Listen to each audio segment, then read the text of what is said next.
Hello, beautiful souls, and welcome to Venusian Womb, a womb journey where dreams are seeded, identities are alchemized, and the journey inward begins. This season, we are honoring a dream in gestation, a womb journey exploring the sacred phase between dreaming and birthing. It's about the phase where something meaningful is taking shape within you, even if you can't see it yet. I'm Milena. And I'm Megan. Let's begin by taking a slow, deep breath together.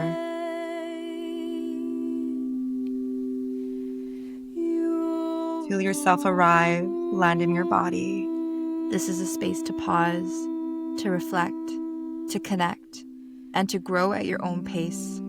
We invite you to join us as we sit in conversation, share stories, and explore what it really means to be in the process of becoming. Hello, everybody. Welcome to the Venusian Womb podcast. Before we dive into this episode, I want to thank, the Spotify wrap-ups came up, and if anyone feels the way they do like me about how I feel about the Spotify wrap-ups, which I think is like the best time of the year, that's now that I have two wrap-ups, my personal wrap-up and the podcast wrap-up, it's even more exciting. But thank you to the 5 people who consistently listen to us, listen to most of our episodes, and also that we were their top podcast of the year. That's really exciting, especially considering we just started this podcast in September. So thank you for listening. Thank you for being here. And we would love you to reach out and let us know who you are. We'd love to know names and faces to the people that listen to us weekly, and any feedback or comments you have or things, insights you want to share from listening to the podcast, because season 1 will be coming to a close at the end of this year. And we have other arcs, other seasons, other things gestating in the background that have not yet been birthed. And we'd love to get your feedback and your input, especially since you've been listening. So thank you for being here, and please reach out. I do also want to shout out the people that are listening from Italy, from Finland, from Portugal, from the States, our Canadian homies. Megan is based in Montreal and I'm in Toronto, as well as those that are listening in from just really anywhere in the world. Those are just the ones that have come up in our Spotify wrap up, but we just want to say we see you and we are so deeply grateful for your presence. Thank you so much. We're international, baby. So today we are talking about embodied desire. And this has been a tricky theme topic for us. We've tried recording it already this week and it was a major fail. Nothing was flowing. It feels like there's a lot of resistance when speaking about it, because desire feels like it's something that needs to be spoken about from this desirous space. And neither of us are feeling very desirous in our lives right now. Especially it's winter, like there's not much sunlight. There's lots of shifts happening in our lives. We're the end of the year, hibernation season's coming. So it just doesn't feel natural to be speaking about desire. But I think it also honors that there's different fast phases to desire and what that looks like in the gestation period. So we're going to speak to that today. And even from our last episode that we did, we started including guiding questions. And that really supports us in staying on task, staying on the topic of the podcast, and giving us a little bit more structure instead of just going on really long tangents. So you can expect us to have a bit more structure in that way, as opposed to the ways that you've maybe noticed in past episodes. Also, one other little side note is this was really a beta testing guinea pig season 1 vibes. We don't know what we're doing. We're learning how to podcast in this process, and we're so grateful to have you all here. But there will be a lot of changes that we're going to be modifying, shifting for sustainability for us to keep recording and keep releasing episodes, and also just learning curves of how to have a podcast, how to speak on podcasts, what to speak about. So these guiding questions is part of these changes that we're going to be making, and different types of seasons are going to be weaving in. So yeah, those are housekeeping. Housekeeping check. Back to embodied desire. So desire is something that feels like you need to be, if there's almost like this hidden, I need to feel turned on all the time. And especially when talking about desire, it feels like you need to be speaking about it from this turned on space. But that wouldn't be authentic to anything we're both feeling right now. So we're going to stick with talking about desire with these questions. And from how it's actually been showing up in this process of having a podcast, building Venusian Womb, having a collective, working on a course in the background, and that it hasn't been very accessible to us for the past 2-3 months, maybe I would say, especially as we've been building these more things. And I'd almost even say since we've launched this podcast, excuse me, especially because after we got into this, we had so many ideas and we had so much desire, so much. We wanted to build a course, we wanted to build a collective. We had all these things rushing in that were sparking us and making us feel so alive. And what did we do? We jumped on every single one of those desires. We didn't really let any of them gestate because we are very like, this is like our trademark. We have an idea, we go with it, and we run with it right away. And that's why we did a whole season on the law of gestation, because we're trying to learn this lesson. And then we refine along the way. And then we usually realize that, there's only so much creative force and juice that we have to be able to sustainably bring these creations to life. And then it usually does come with this, okay, we don't want to resent this process of creation, so we are going to have to make some changes. That way we can still stay connected to why we're doing this in the first place. And that desire that fuels that why, that gives meaning to the creative process. So yeah, it's definitely something that we're learning. And that's exactly why this entire season has been about gestation, because it's been one of the main themes around creation that we've been learning and recognizing that it is so important in order to sustainably bring forth the dreams that you are manifesting. Yep. And I think just to add a little big lesson that we've learned is we're learning to balance still the feminine and the masculine. We're still learning how to allow the flow of the Shakti, of our feminine, of our creativity, of that creative juices, and to be within structure. Because I think we've both leaned very far to the structure, very far to the frameworks, far to the ways that things need to be done. And our creativity is just like stumped. And that's where that lack of desire, we're both having a really hard time feeling into it, because we don't feel there's any space for her to actually be. She's kind of just like needing to follow, yes, Sergeant. What do I do next, Sergeant? And all these frameworks and structures that are so helpful and needed, but they've kind of taken over. And I think we're learning, okay, how do we course correct again? So we don't have the answer for that yet. We're still in that process of gestation, of figuring it out. But that is why we're both feeling very disconnected from desire itself.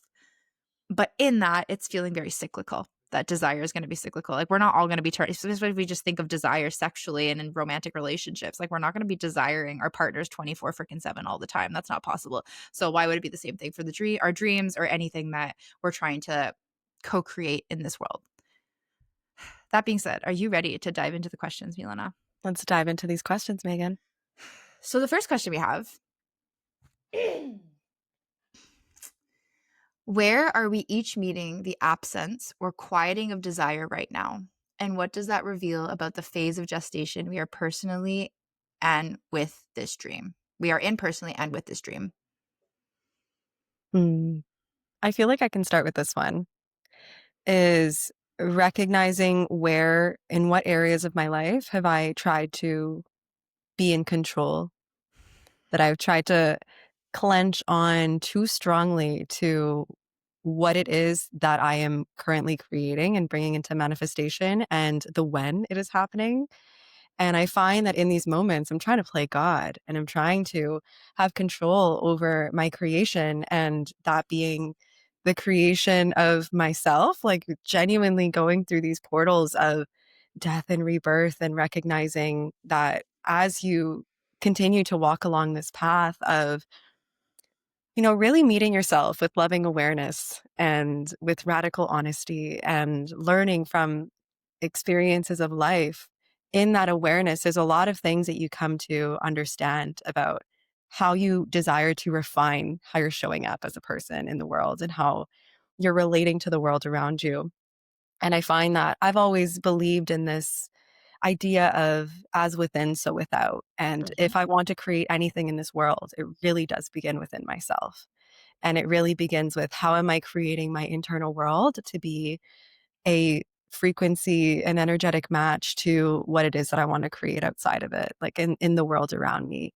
And so a big part of this has been really sitting with myself and meeting myself in my own humanity and in my own messy and in my own mistakes and learning from them, and also having compassion and grace. Because when that's not available, when that compassion is not there and that love is not there as you're meeting yourself in this process of creation, the desire is going to be absent. There's going to be no desire because you don't even feel worthy of desire because of the fact that you're messing up, because of the fact that you may not know exactly how to be in this creative process. And it is very messy action. It's something that you take steps in the direction of what it is that you want to create, and in showing up for your creation every day. And then also, as you take those steps, you realize that you really are just figuring it out as you go. And when we do try to control too much, then this is where we're missing the whole point of it all. We're trying to be perfect, and we're trying to play this like persona of, I am this good girl, and like I am doing exactly everything right, and there is no mistakes or flaws in my process or in my eyes. And it's just like, oof, the creative process will really humble you. And when you're able to hold the fullness of the creative process of recreating yourself, of realizing how this process of recreating yourself is creating the dream, it really is something that, for myself, I really lost desire. I've lost desire for the creative process in showing up for Venusian Womb, and showing up for my own personal business and for my own creative projects, because of the fact that I felt unworthy of feeling desire and, even just worthiness of having that dream manifest. So it's been a big process of nurturing this love and this compassion, and being able to see myself in my humanity and in my fullness and in my messy action, and still know and recognize that that's part of the process, and celebrate the fact that I might be showing up in a way that feels messy because it's not perfect, but I'm showing up, and that is worthy of being celebrated. And the more that we can celebrate these wins, even if they're so small, even if it's just I can have love and compassion for myself as I'm messing up this creative process, even that is going to allow you to be open to desire again. And in the moments that I've lost desire, it's really just shut down my creativity completely. And it's also shut me out of the creative process completely, where I don't even feel like I'm allowed to be in it because I'm not perfect. And so a big part of this, and recognizing, where there is no desire, is where am I not allowing myself, I guess, just the permission to exist.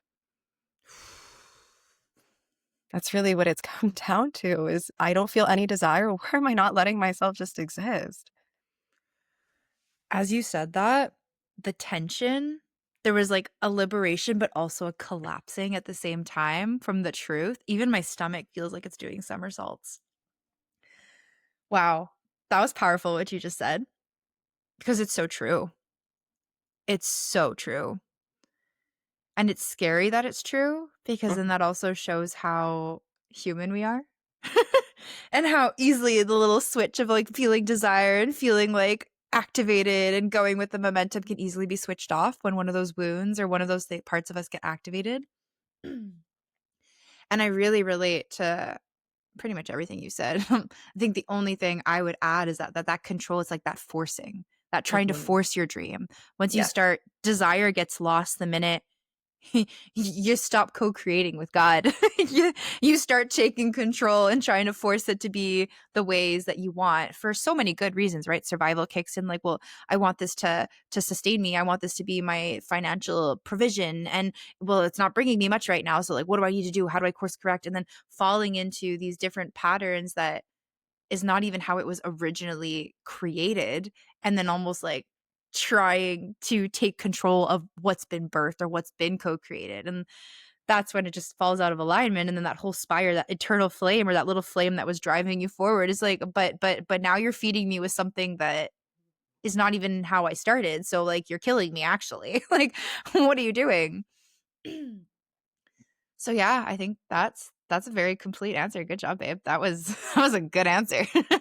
That has very much just been my creative process, is recognizing like yeah, where am I protecting myself? Where am I like shutting myself out of the creative Yeah. process? Because I'm not perfect. And like, that's the thing. The creative process, it will humble you in many ways. And it will show you the ways that, you know, people that have created beautiful, beautiful creations in the world, they've done it messy. They've done Mhm. it by showing up because, you know, you get that spark of creation, you get that seed that's planted in your heart, but you're not told the instructions of how to actually bring it forward. Absolutely not. Like you have to figure that out yourself as you go. And it's that whole quote by Rumi is like the way shows itself as you take steps along the way. Like the way knows the way. But you in your human, logical, conscious mind, you don't know. So Yeah. you figure it out as you go. And if you don't take those steps forward, then you You'll never don't know. get there. You'll never know. And But you'll never know what you need to do to get there because you're gonna make so many mistakes along the way, and it's such an annoying part of this process of like showing how messy you are as a human and like how not perfect you do things, and that the growing curve, the learning curve is all about meeting that resistance, meeting that disappointment, meeting that I didn't do it good again. What a fail, like that failure voice that comes in. And then of course desire doesn't feel alive there. no, no, that literally kills desire, the perfectionist, the inner critic, this inner judgment. Like it kills the desire because it's saying that we can't even feel pleasure in the process because we're not perfect. And then And that like existence piece that you brought in, that I can't exist. then I can't even exist. Like I'm shutting myself out of the creative process because it's too messy for me, you know? And it's just like, oof, can we still stay in it? Can we still Mhm. stay in it? And then this is where, how can I bring love? How can I bring compassion? How can I bring understanding? And how can I fucking celebrate the fact that I'm showing up at all? Because there's a lot of internal resistance that you meet as you're showing up for the creative process. It's so funny. I just got this like really intense visual that came through. I just saw like me and you as like inner children sitting at my kitchen table. We have like these huge arts and crafts box out, like glitter, glue, paper, felt paper things, like all these little like it's a mess. The table is a mess, Milena. But our two art pieces that we're working on, that we've probably been working on for a couple hours, they're looking fantastic. And me and you, we're absorbed into our creation. Like our creation is all that fucking matters. And then my mom walks in. She sees glitter on the floor. She sees glitter on the table. She sees glitter on the wall. And we're just like, look, Andrea, look what we made. And she's like, wow, what a mess. And that's exactly where I feel we are in this creative process right now, with desire, with the being messy. And and then that you just that moment too of almost there's like, and obviously she is proud of what's being done, but there's almost shame in that moment of like, yeah, but this is a very messy process to make that creation, girls. Like, are you sure? Like, what's going on? So I thought Yeah. that was a really interesting visual that just came through for me because it shows the innocence of creating and feeling that desire, but that it can be so messy. There could be glitter everywhere. And how it's like, how can we allow the creative process to unfold without, you know, making ourselves wrong? Because I would never tell my inner child, ugh, like, look at this mess you made, you know, without even acknowledging the creation itself, without even celebrating, like, wow, that's beautiful. You've done that. And that took so much time and that took so much energy and effort, you know, rather than just like not acknowledging that and acknowledging the mess. It's like, can we acknowledge this piece of art that's come out of the mess and Mhm. recognize that the mess, it seems the most messy to us, but externally looking in, people are not perceiving you in the same ways that you're perceiving yourself. And even if they are, we don't know. We're not meant to know. That's okay. You know, like this is really an internal process of honoring your own messy action, letting yourself be allowed to be in this process of creation, recognizing that the more you make yourself wrong for showing up in a messy way, you're showing up, you know, but when you make yourself wrong, there's no desire to keep showing up because then there's shame that comes up. And it's trying to control, like it's trying to do what you just explained, have this beautiful creative process without a single piece of glitter on the ground. Impossible. Not Impossible. possible. We're gonna have glitter everywhere. Where? Hmm. Are you ready for the next question? Yes. What does our body actually feel when desire is not available? And how can that sensation or lack of sensation still be part of the creative process instead of something we try to fix? This is a very somatic based question. So I think I'm going to let you lead this one. When I feel no desire, the sensation I feel in my body is hollow, numb. I wouldn't even say grief or sadness because then that would be me allowing myself to feel something, but I think there's a shutdown. It's everything goes like tunnel visioned. And there's right now, if I'm just feeling into it, it's a heaviness in the chest, very heaviness in the chest. I feel nauseous. And then I could feel my desire to want to numb and to just shut it all off and then feel nothing. I'd rather feel nothing than feel how icky that lack of desire feels in the body. And what I'm realizing in this very moment, what that's teaching me is not to force or try to fix or try to bring about more desire, or try to, well, what could I be creative to bring that spark back? It's to tend to it. It's to be with it. It's to be like, oh, that's here. There's a heaviness. It's very uncomfortable and it's not blocking anything, but it is here. And how can I take care of it? How can I meet it? How can I not shame it? How can I, and the worst thing we could do, or I could do right now is try to get rid of it. How can I override it? How could I shake it away?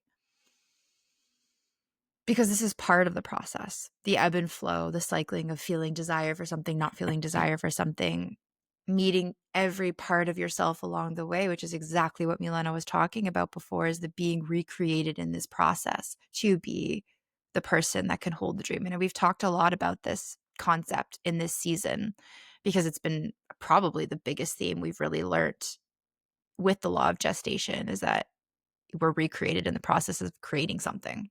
And You're gestated. we're gestating, just being gestated, and we're becoming the version of ourselves that can hold what's going to be birthed, what's coming out of this gestation process. And it's uncomfortable and it's not going to feel turned on, desireful all the time. Yeah. And so what to do is not fix it, be with it, meet yourself in it. And I think a big question a lot of people have, like, well, what do I do when I don't feel desire? Nothing. There's nothing for you to do. And I think I've been stuck in this, like, well, what do I have to do? How do I have to get more, like, what more frameworks, what more things do I have to bring into my routine to feel better again? I don't know, Megan, maybe just meet the fact that you're not feeling so good right now. Be with it, truly, wholly, be radically honest with it. In what ways are you not feeling good? Why? Get curious. Get very curious about it. And like, if I'm honest right now, it's because I'm doing so well. It's because I'm trying to do everything right, perfectly, not trying to fuck it up, which it typically always comes back to this point, anyways. And yeah, meet it, meet those Meet it. parts. And that's the thing, is that these emotions or lack of emotions, they're all messengers. They're all messengers, and when we are able to get curious and meet it without needing to fix or change it or make it wrong, then we can actually listen to what these emotions are trying to tell us. And I mean, for Megan and I, to make it a bit more tangible, in the moments that we've just felt ourselves starting to resent the creative process, where desire hasn't been available as we're creating, it's really just kind of been, okay, let's breathe. Let's stop creating. Let's stop trying to force right now, because we're trying to create something that is not naturally coming through. And we usually will just take a pause, just let ourselves sit in it and take some deep breaths in it, not need to fix or change it. And then once we've given ourselves some time to really just take that pause, then we can start to reevaluate. Okay, how do we have to how do we stay in the creative process? Because we're not giving up. That's something that people will do, is that they feel this lack of desire and lack of motivation, and then they just throw in the towel. And the creative process is going to ask for very deep devotion. You show up because you are devoted to bringing this creation Your why. into manifestation. And that's where your why comes in. And when you allow yourself to really meet that, then it's you're going to be continuously refining so that this creative process is sustainable, because it will ebb and flow. There will be moments that you're turned on by the dreams and moments that desire is not even available. And the solution is not to just give up, although your ego is going to want to say that because that feels like the easiest thing to do. Feels so safe. It feels so much safer and predictable.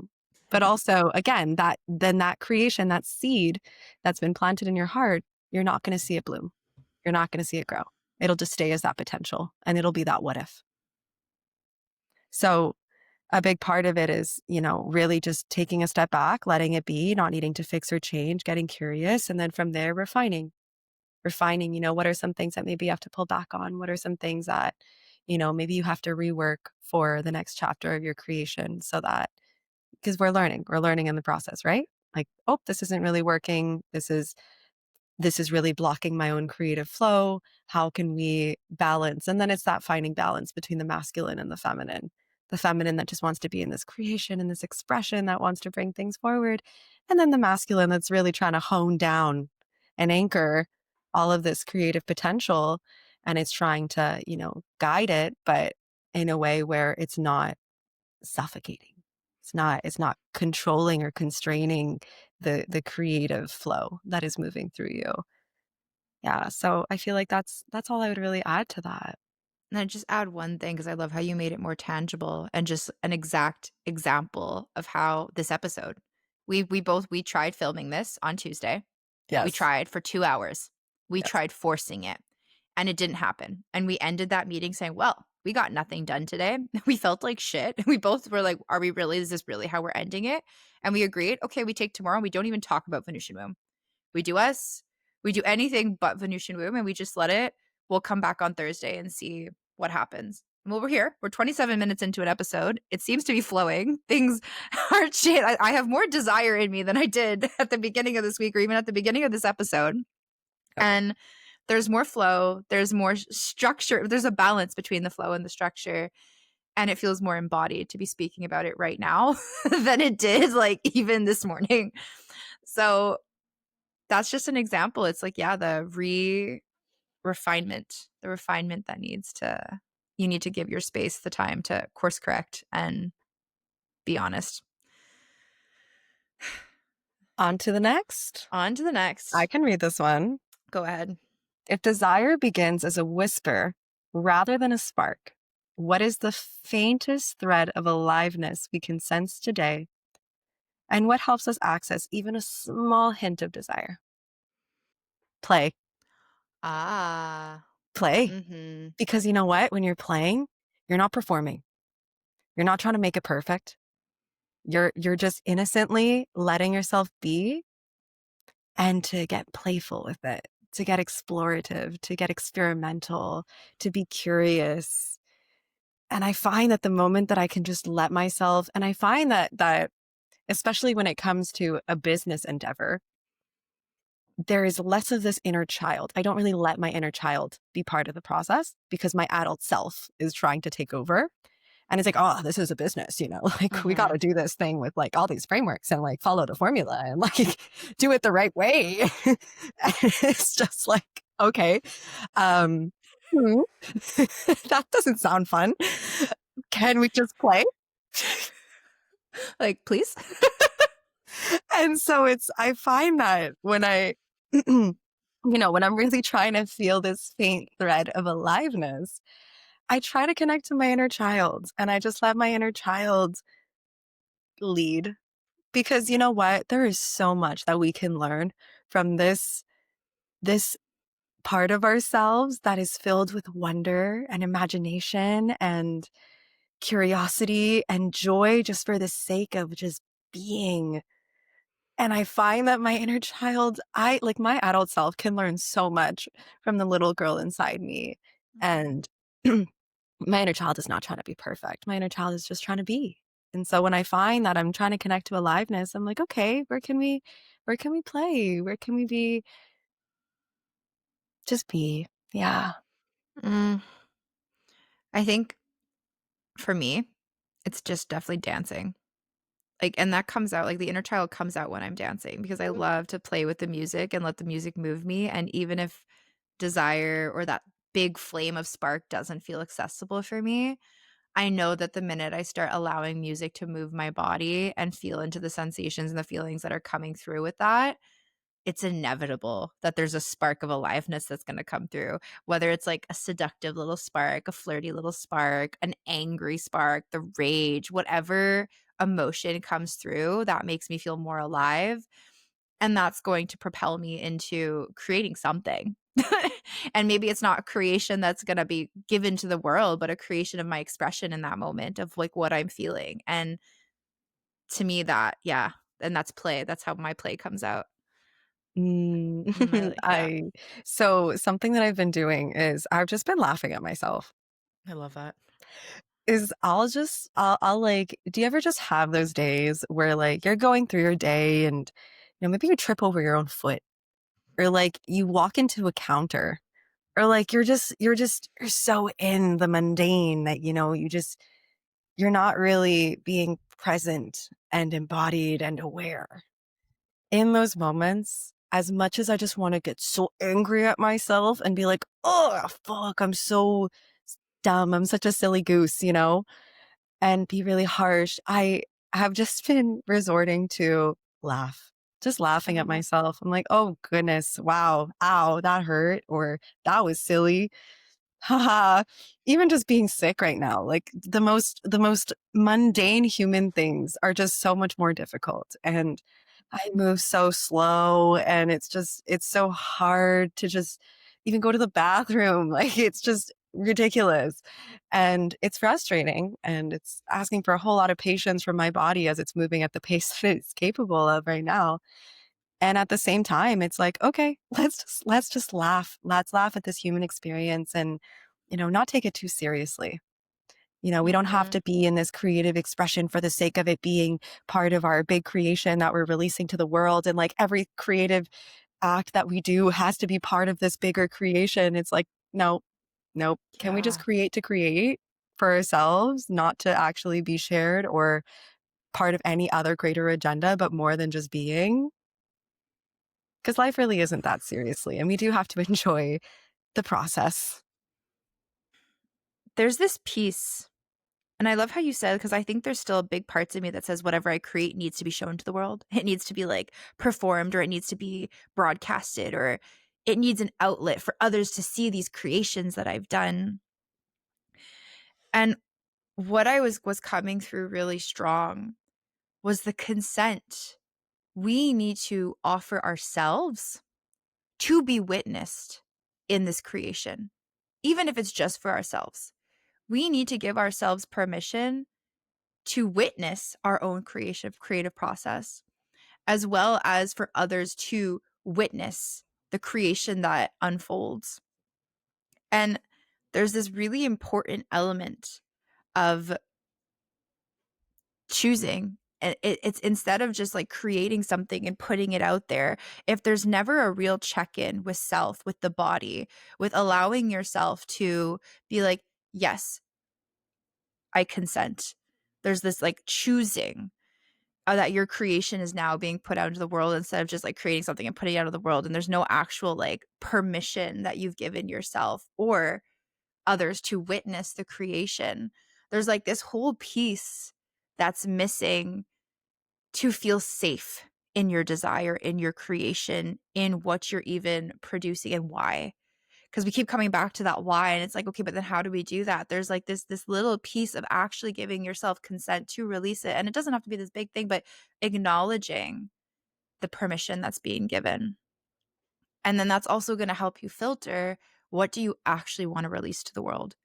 What do you actually want to put out there? What is actually for your own internal creative process, for your own recreation of self in the grand creative process?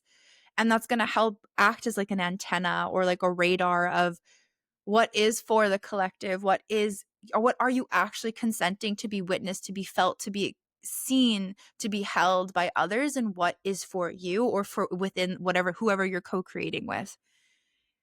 And I think that's a really important piece to remember in this process is what are you actually consenting to expressing and being seen and held.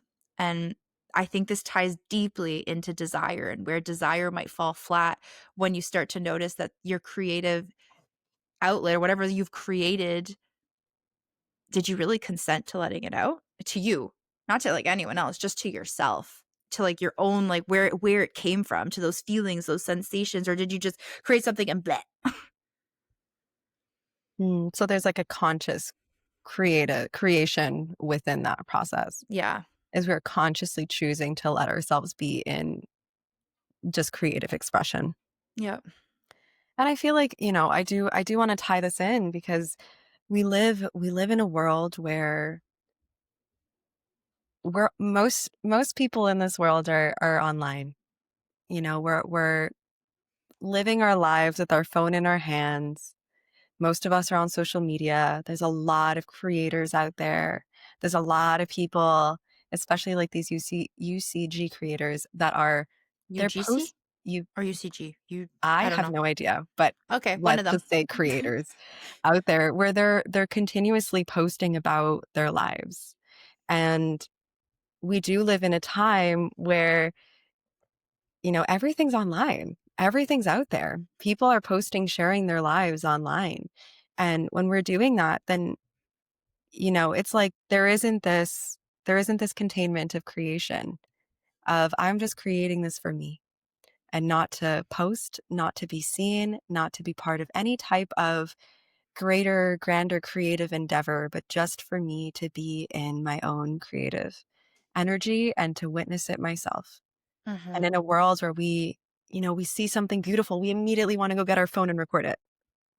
And I find this all the time. Why? Because my creator mind is like, oh, let me take this content because this will be really good for a reel or this will be really good for like, a post or whatever. And in that moment, I'm not letting myself just be in creation, like just witness creation without needing to make it mean anything or make it be part of any other type of creative endeavor, but to just be with it.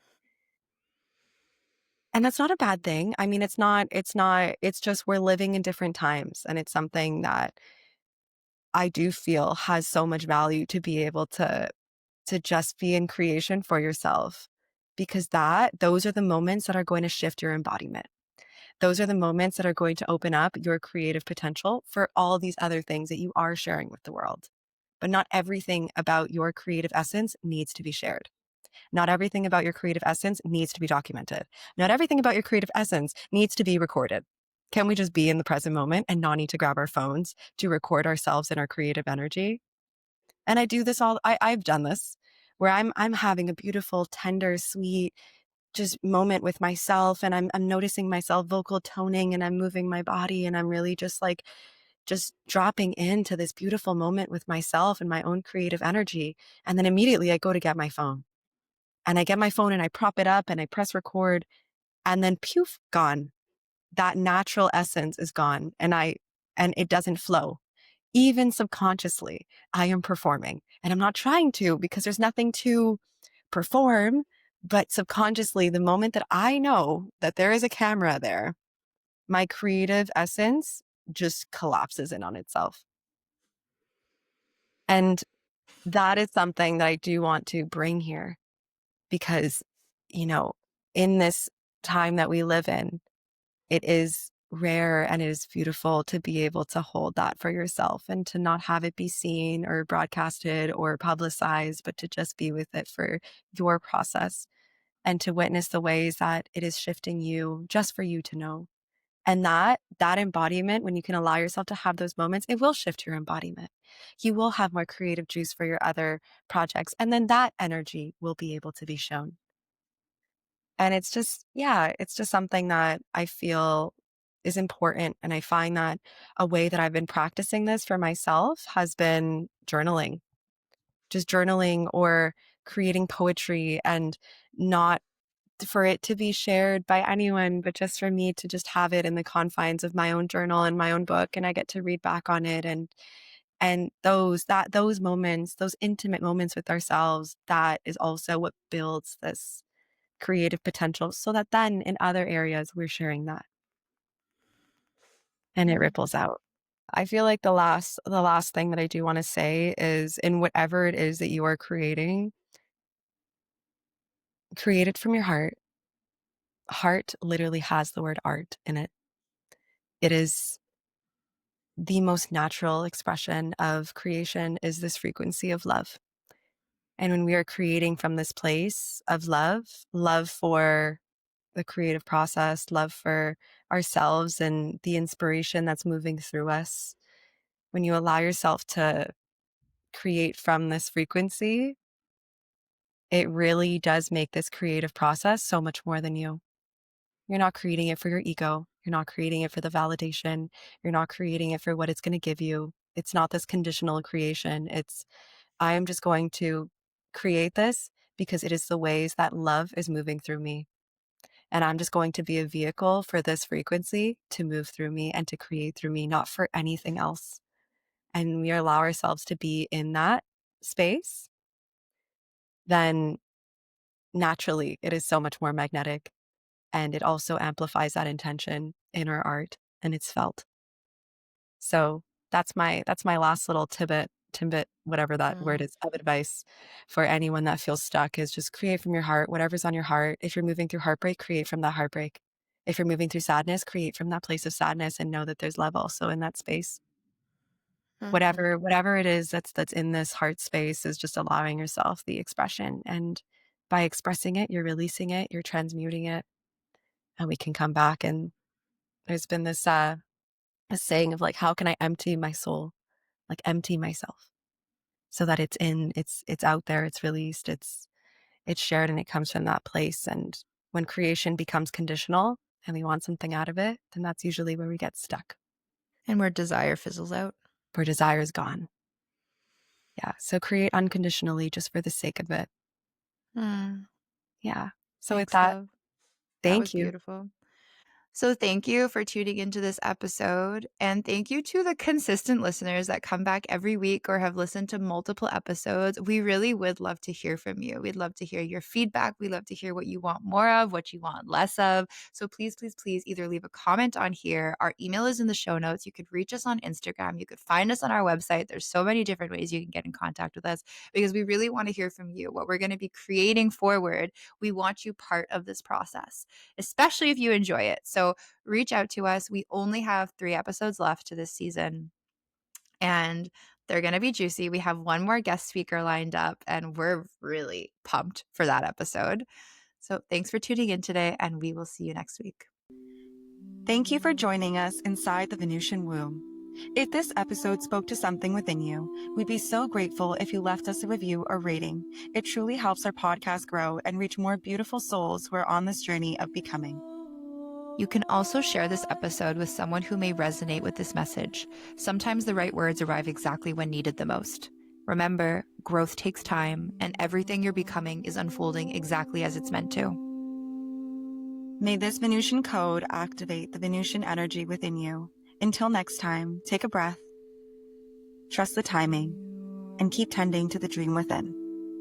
With love, Milena and Megan.